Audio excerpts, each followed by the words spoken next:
So, welcome to the Sirocco series of podcasts. My name is Leaith Al-Hashimi. I'm the CEO and founder of Sirocco. Together with me today, I'm very honored to have Sven Nordquist, the head of Salesforce Sweden. It's a pleasure. Thank you so much for inviting me. Definitely, we're honored to have you, Sven. You've been in the Salesforce industry for a lot of years now. You're something of a legend in this way that you brought a lot of life into the Salesforce ecosystem. But who's the man behind the title? Could you give us an insight to who you are? All right, happy to. Well, I am born in Dalecarlia, Dalarna, the heart of Sweden. Roots way up north, though, going back to my parents and their background. Currently living in Stockholm. Wife, 2 kids, 2 sons, teenagers, and a 4-legged friend with a nose and interest for hunting. So there's one clue to one of my interests. Fun fact, possibly that I used to be a professional golf player in younger years. Really? Professionally, Sven Nordquist, country leader of Salesforce, into my 6th year in this. A couple of decades in the IT arena in Sweden in total, and having a blast here at Salesforce. It's a very, very good time to be at Salesforce, according to me, and happy to hear your thoughts, Laith, on how it is to be part of the ecosystem. I would say these days it's challenging in an exciting way, but we'll get back to that because we're going to go into the details about where we are, both of us, in the marketplace, what's happening, what's our biggest challenges. But thank you for that insight of who you are as a person. I have a set of golf clubs that I never use, so I won't take you up on a competition. And then maybe we can save it for another podcast where you tell us what your handicap is. But we'll leave it as a cliffhanger for the next session instead. Being at Salesforce for this many years, what do you think has changed the most the past 3 years? AI. The very short response. I mean, prior to that, we had the big change with the pandemic, right? Which was a true afterburner for Salesforce. Any company that had not digitalized got a serious wake-up call from the pandemic and pushed that button, so to speak. So that was an interesting development for us as a business, for sure. But your question was the last 3 years, AI for sure. I mean, first came along the co-pilots. That is more than 2 years ago now. And last autumn, September, October timeframe, at Salesforce, we launched AgentForce, the first serious agentic AI solution to harness all your enterprise data and work better, bringing companies and customers together in a whole new way. And to sum that up, I think every customer or partner, for that matter, conversation I'm having involves AI today, one way or another. And I personally believe that it's one of the big shifts in the marketplace. And I guess, Laith, as we grow older, when we summarize our deeds in later years, let's see if I'm right. But my guess is it's one of the big shifts. You're right. A lot of the conversations, although even outside our space, AI is dominating the topic for a lot of different industries. So definitely within ours as well. And as you said, going back, Sirocco has been a partner of Salesforce since 2011, making it one of Sweden's oldest Salesforce partners. During the pandemic and the last 5 years, we've grown 97% in 5 years. That's thanks to the mutual growth that we've had together, building on the requirement, the need of working remote, having an insight of follow-up. And as soon as that kind of ended, it felt like AI took the lead afterwards and kind of came as a next chapter for all of us.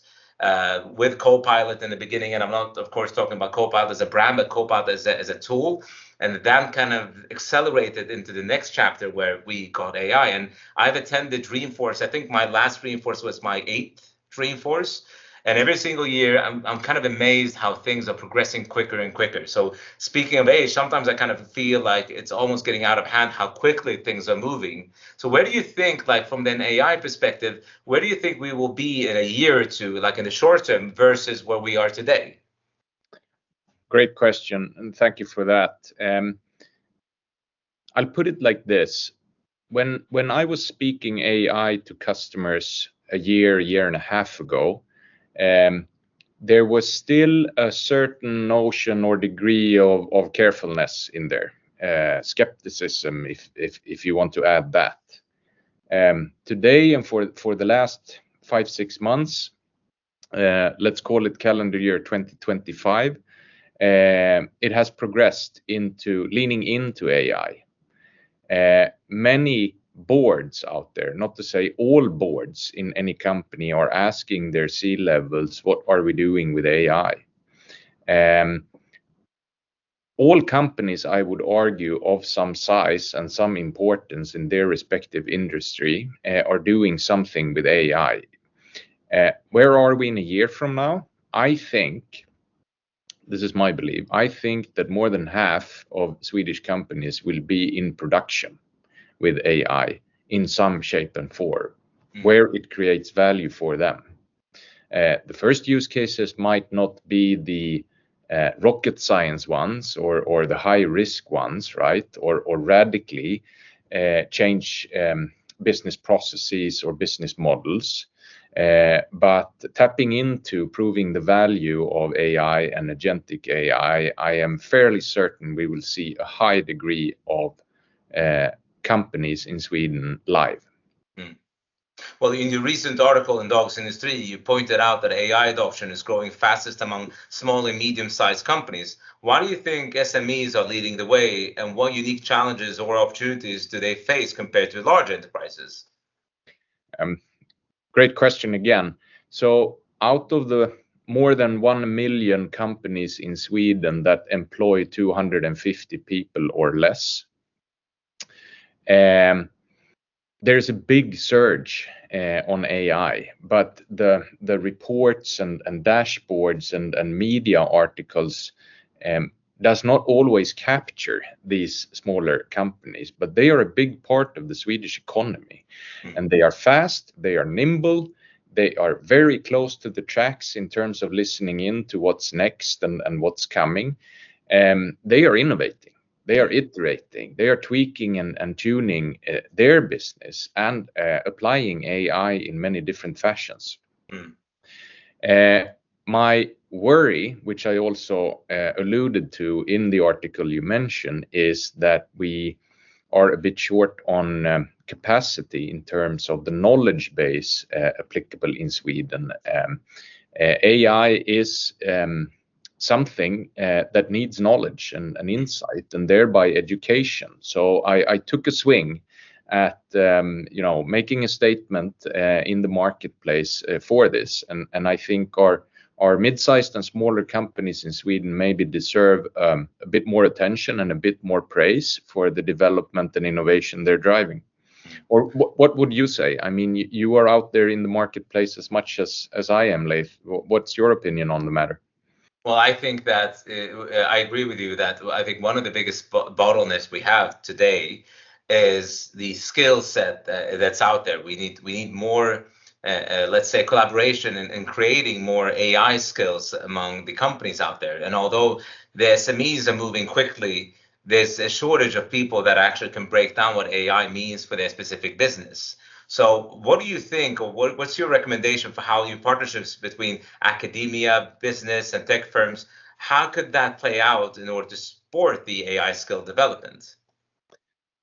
I think Sweden has a long history of foresight when it comes to technology, and including all the actors you mentioned, the state, the regions, municipalities, universities, and the school system, as well as our commercial business sector. Maybe even public authorities should be mentioned here. We transformed Sweden's IT infrastructure at large very early. Sweden and actually the whole of Nordics being known for everyone basically having broadband. We probably are old enough to remember that play from Sweden. I think this, to cut it a little shorter, this topic of AI skills, education, knowledge should be taken seriously by all these actors and players, and we should try to boost and spur and motivate Sweden at large to lean into it and to build and educate the necessary competency base for what lies ahead. Well, that's a very good point, and I would urge you to stop age bashing me, by the way. I feel attacked. But what could private companies and consultancies like Sirocco or private companies like Salesforce, what could we do you think, to support that? I think we could do many things. We can obviously be on the edge and really sharp in the marketplace in terms of finding that value creation that AI can bring. Showcase it, vocal about it, both verbally in our networks of customers and partners, but also in media. Also taking part in the public debate on what's what with AI. Many things are also misunderstood with AI and agentic AI. What is it and what is it not? But as commercial businesses, you drive one, I drive another one, right? I think our main game is to prove the value of AI, but also let the other actors in on the knowledge and insights we generate and create.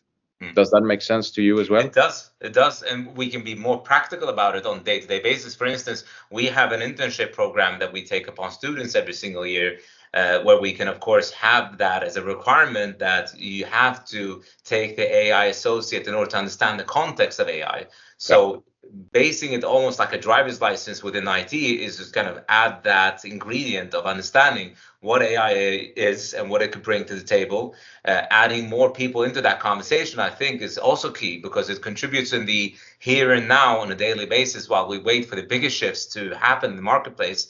This is more kind of here now, real actions we can take by having that as an opportunity for people to learn when they come into new consultancies. I agree with you, and if I may spin on this, in the Salesforce model 111, where we dedicate 1% of our time, 1% of our product, and 1% of our equity to the greater good of society, right? We can certainly play a role in terms of distributing and showcasing our technology by the use of this model, because we believe as a company that business is the greatest platform for change. And here, Laith, I want to say thank you for being one of our key partners in this, being very close to us, doing many great things together. You're also a platinum partner in our upcoming AgentForce World Tour event, something I appreciate a lot, together with my Swedish organization. And I think here, jointly, we can hook up and do a lot of good things and better things ahead. Thank you for recognizing that. It's a huge investment for us to do the platinum sponsorship, but we truly believe it's the right year to do it. Every single year has its own theme.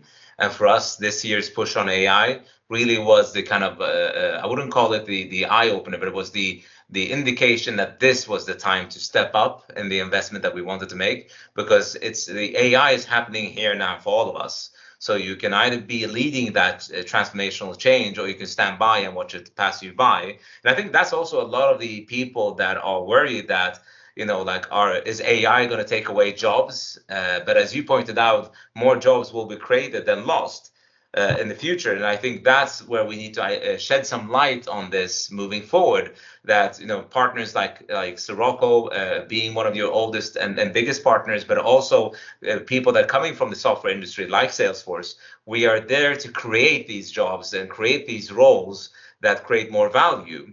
But what kind of skills and roles do you think will define the next decade, and how should companies' employees prepare?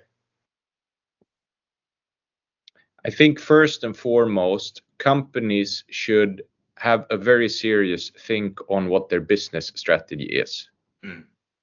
I would not advise that you as a company go develop an AI strategy. Rather, develop, evolve, or revolutionize, for that matter, your business strategy, and let technology be supportive of that business strategy. That would be my first advice, right? If AI, since that is a hot topic, and it would be a fun thing to have a counter how many things we mention AI in this talk of ours, but anyways, I don't want to go off topic. Based on that line of reasoning, companies probably need to develop, hire, upskill internally, redistribute their resources and knowledge base to go fetch that value of the reiterated or revamped business strategy. And that can mean a variety of things, right? Depending on industry, depending on your context as a company, and where you're going. Is it a fast-moving industry? Is it more stalemate? Is it cost-cutting place we're talking about? Is it top-line growth? Based on the current economic climate, I think the lion part of the use cases are about productivity gains, efficiencies, cost cutting, right? As the sun starts to shine on the world economy and at the Swedish economy in months ahead, I'm hoping, knock on wood, I think use cases will shift more towards growth. But we will see. And I said early in the talk, right, that I think now is a great time to be at Salesforce or with Salesforce in the larger ecosystem context. And I find this truthfully super exciting to be in one of these shifts and being part of shaping where AI is going together with you as our partner and together with our customers. I completely agree with you. I mean, I think that we didn't enter into this industry for the sake of the business opportunity. We came in as, I would call it, tech nerds. We love the technology. We love to see this develop during our, when we were grown up from back then to what this has become. But the acceleration, the speed of how things are accelerating now is amazing, that it actually is mind-blowing for the people that feel comfortable within tech. So I'm kind of also sometimes being considerate and kind of understanding when people are looking at AI and hearing it in every single podcast or every single billboard, they kind of go, what is AI? And it's difficult sometimes to wrap their heads around it. So I think I agree with you as well, like learning by doing it, instead of kind of shaping that blueprint of what AI can mean for us as a company, start with something small, start with something that you can identify, measure, transform, and then you learn from it and iterate. Which kind of brings us into the Sirocco offering, because one of the ways that Sirocco delivers value is we gave, as soon as Mark Benioff was on stage last year and spoke about AI and AgentForce, we were quickly on this, had more than 40 consultants certified by the end of the year on AI, and also had a pamphlet where we kind of had this, I wouldn't call it a fixed price, but kind of a fixed scope delivery of AI within 8 weeks. Now, you can fire up a bot within sitting down and playing with it, but this was in order to kind of encapsulate business processes as well as understanding what AI is and then executing on it and measure it. As you move forward now and you see these companies taking these baby steps, what are the crucial, do you think, of course, what are the crucial components that they need to think about when embarking on this? It could be tech, but it could also be expectations from management. So you can run with this as you feel comfortable. I think we could talk all night on this, but I'm going to do my best to frame it. First of all, these initiatives, projects, and tries need to be very closely related and connected to the business. Meaning, ideally, we should avoid making them IT projects, right? But rather, it should be about improving the business in different manners. Important factors, data. Data is underpinning any successful AI endeavor, if we put it like that. So connecting to, harmonizing, activating the data across the company or across the enterprise, not only the Salesforce data, but other data, is going to make AI very valuable and productive. And we have that technology. You are aware, but maybe not everyone listening is. That's a key factor. Security, safety, the trust item here. Can I rest assured that my company data is not used to train the internet or someone's large language model, etc.? Trust is a very important factor here, because the main worry of companies out there is, can I be sure that the agent, the AI agent, responds in a correct way, on brand tone, for example? Will the AI agent be able to handle my customer the way I want my customer to be handled? These matters are all, and we could go on, are all very important. Financials, obviously. Do the numbers make sense? Does the business case add up? I argue yes. In any one of the cases I've been involved so far, the business case is a driving factor because it looks very promising. And obviously here it is crucial that you and I team up as companies and create valid and truthful responses to these worries and question marks, right? So that we, together with the company at hand, the customer at hand, can do good. That was a very eloquent way of putting it, because if you look at it from a high level perspective, you said three things primarily. Of course, you said a lot of things, but three things primarily. Have a business case that's tightly aligned with a business reality that you have today that you can actually measure and improve. Have data to structure the value of AI, and be aware of safety and security, so you kind of feel comfortable in releasing that. And one of the things that came to us at Sirocco last year was how important data and integration is. And I would say we are following you or shadowing you, because as you acquired MuleSoft, is it 5 years ago now, I think, into the company, it has proven to be a key component into creating that image. So last year we acquired an Italian company called Florence Next, and they are experts within MuleSoft, work with some of the biggest projects within Salesforce that has been highlighted at Dreamforce, for instance, the Gucci project and things like that. We acquired them last year, and has been a crucial component when we now talk about AI. The second question is, where is the data? How structured or unstructured is the data?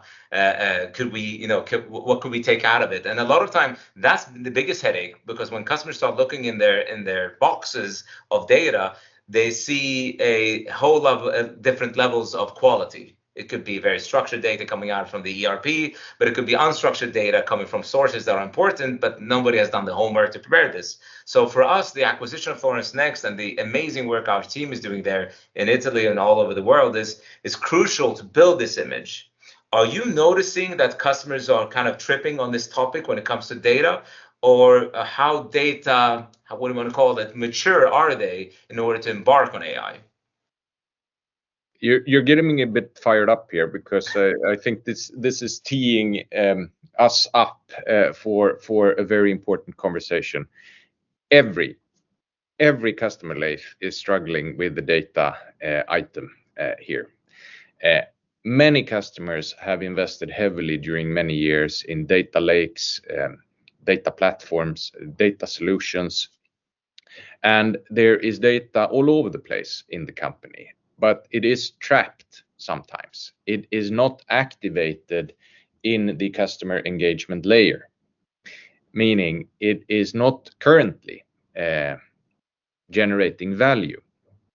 But to your point, together with clever and productive integration solutions from MuleSoft as one example, but also Data Cloud, which is Salesforce's data activation solution that underpins AgentForce.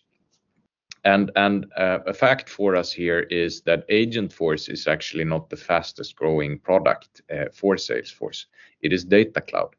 It is the fastest growing product ever for Salesforce because it is underpinning the Agentic AI solution by connecting, harmonizing, unifying the data from across the company into a unified customer profile, so that the agent can act in the business processes that are customer facing, and thereby Laith, our next colleague, is not necessarily a physical one.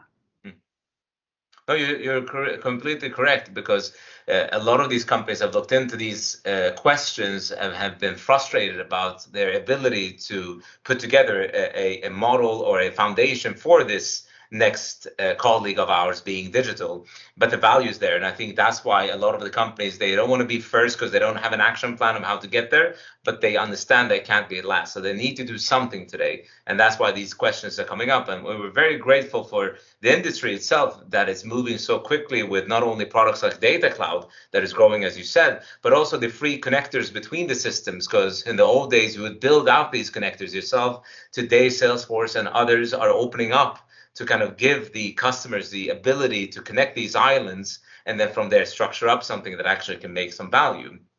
And I think that's our responsibility moving forward as well, is to clarify the next step for our customers, clarify that it doesn't have to be a leap, a big step. It could be baby steps in connecting two databases or two sources of truth, building on that, and then growing it in an iterative way. And that also has been a methodology for Sirocco. As you know, 3 years ago, we reshaped the company completely and started aligning according to the SAFE-agile methodology. So it doesn't really matter if we're rolling out a global manufacturing company's Salesforce solution to 160 countries, or if we're doing something small, we always divide it in 8 weeks according to the SAFE methodology. This gives us a structure to also have the customer catching up with us. They're able to see what we're doing. They're part of our daily stand-ups. We demo to them every 2 weeks, and they bring a lot of value back to the organization by saying, I saw this happening, we should prepare. And we had one customer telling us that you actually are questioning the way that we are pricing our products, because now that we understand the capability not only of AI, but Salesforce as a platform, we're actually going back saying, why are we charging like this and not like that? I think this is our responsibility of showcasing them, that we're holding in their hands, so to speak, into this. But from our side, is there anything as consultancies, because you're sitting there, you're seeing all of us partners in Sweden. I think we have more than 100 partners now. What could we do better? Not only having governance tools like SAFE that's transformed Sirocco, but are there other tools or other things you think we are responsible for that we can carry into the conversation? I'll respond like this, but it's not uniquely for you, it's also for me. But what I would love to see even more of is use cases where our agentic AI technology, Data Cloud for that matter, and all the other clouds and industry-based solutions that we offer at Salesforce can generate even more value for the companies out there. That is a generic statement, right? But if you and I jointly can find those use cases that generate value, we will have a lot of work to do tomorrow as well, and next week. And in your clever model, the SAFE model, right, we can show and tell, actually in a matter of weeks, the power and value of agentic AI together, right? It is no longer an 18 months project in a black hole behind a curtain where the customer doesn't see value creation until after very many months or even years, right? This is quick, rapid, iterative, fail fast, try again. So my response will be as many use cases with value attached as possible. I think that's a joint endeavor for you and me, wouldn't you say? Well, definitely, but you're kind of saying another thing which is very valuable for us partners, is to dare to fail. there to kind of break down the delivery in shorter time frames, not only for the customer to catch up and understand what you're delivering, but also for you to iterate and adjust if you're failing.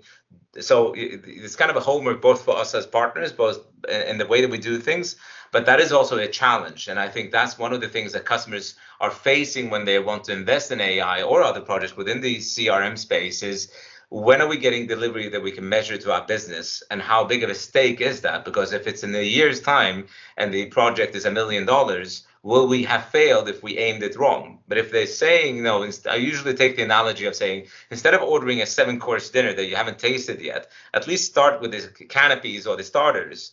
Gamble on that, and then make sure to adjust accordingly what you liked and what you didn't like in order to move forward. And I think that's the thing that makes the AI sometimes, and also other projects, scary, is because you're embarking on this, let's call it, journey, but it's so big that you kind of go, it's difficult to wrap your head around it. So start with what you know, take it within 8 weeks, dare to fail, adjust and learn from it, because that's a learning part itself. Is that kind of what you're saying as well? Yeah, it is, and I'm going to try to connect a couple of dots here as we have talked this through, right? So trust us jointly, you and I, to get started, right, in your company, and as we move along in the iterative, rapid, value creation scenario. The customer or the company out there will also understand what it takes from themselves, which kind of competencies, resources, skills they would need. They will understand, is this going to be a change to my business strategy, right? Could it imply something larger? Reimagining how they do business with their customers, for example. And now it's starting to get interesting, right? Because if the customer then could overtake that early start that they did with us, right, and develop it further into whichever angle of use cases would make sense for them most, that would be success, I think, for them, for you, and for me. That's a very good way of connecting the dots. Let me ask you and put the spotlight or the pressure on you a bit, because let's say the customer is able to buy in on this and understand that let's deliver this within 8 weeks according to the Sirocco model, the SAFE-agile model, which you can, of course, Google online. It's an open framework for everybody.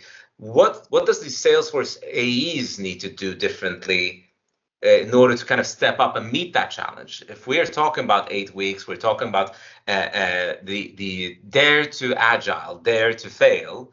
What would you say is required from the Salesforce AEs? Because we work very tightly with them. They are partners into this. They bring a lot of value into it. But what do they need to change? Have you seen working within Salesforce for 5-6 years compared to now? As you said, a lot of things are happening. What do they need to think about in order to meet that challenge?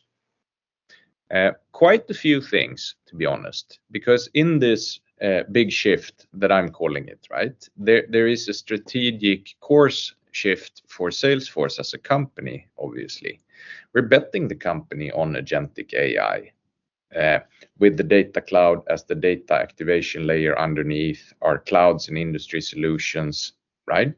But what we're talking about now is also a different business model.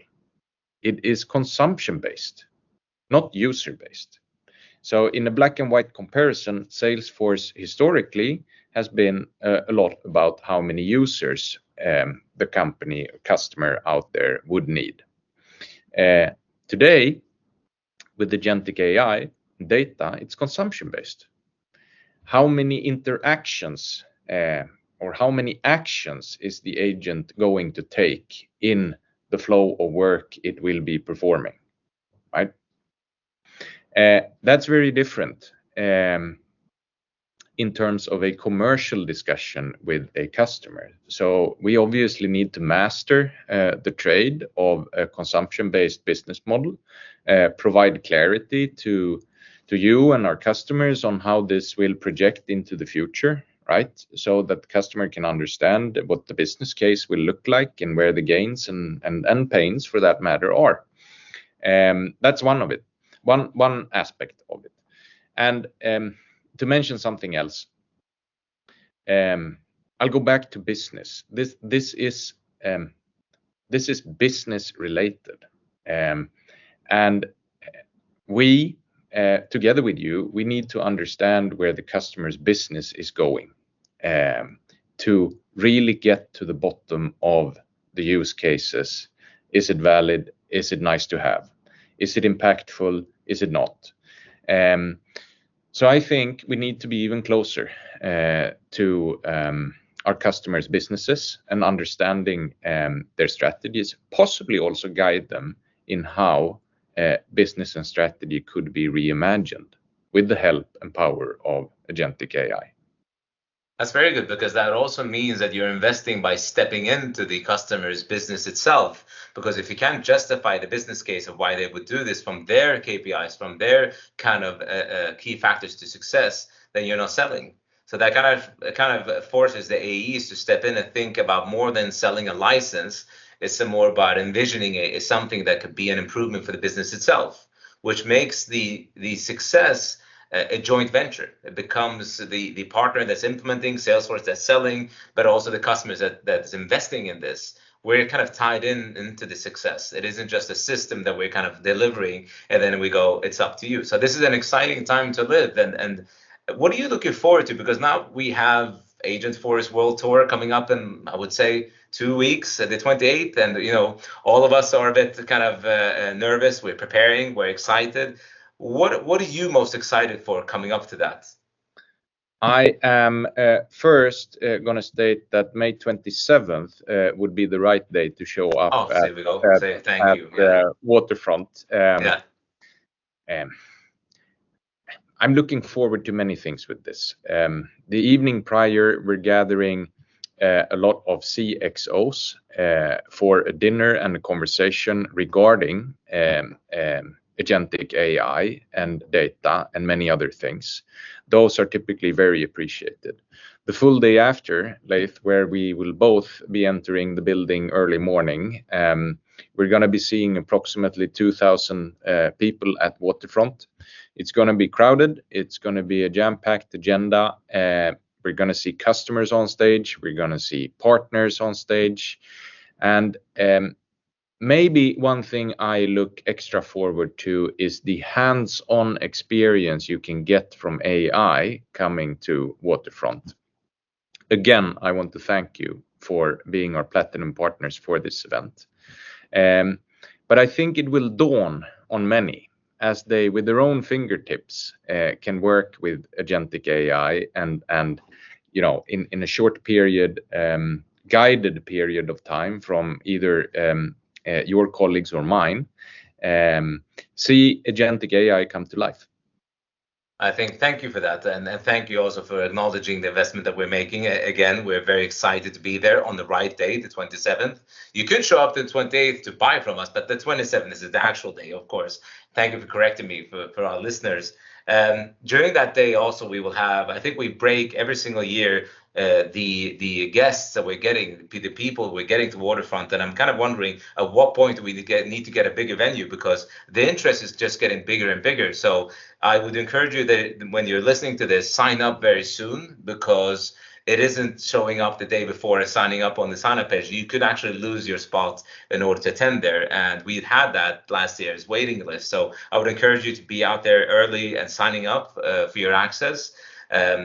Listening into the program will be coming up on websites very soon about what are the different topics us as partners are driving. I know, and just as a shout out, I know that we're sharing the platinum sponsorship together with Axinon as well as Deloitte. So that also means that we have different tracks. Sirocco will push the SAFE agenda to kind of create a governance model for how you can, listening into all of the topics during about generative AI and all the things you can do, you might need a way of getting there. And we will kind of address that part from a SAFE perspective of how the SAFE methodology can act as a governance model for that. So I encourage your listeners to attend that. And of course, Salesforce will have a lot of surprises that day about the things you can try out in different booths on site. And I would love, like that day will be an intensive day. We probably both need to kind of take a deep breath. work through the day, and then the next day we'll catch our breath or completely complete the rest for the rest of the weekend. But I would love to have a follow-up podcast with you, Sven, to kind of listen into what you heard that day.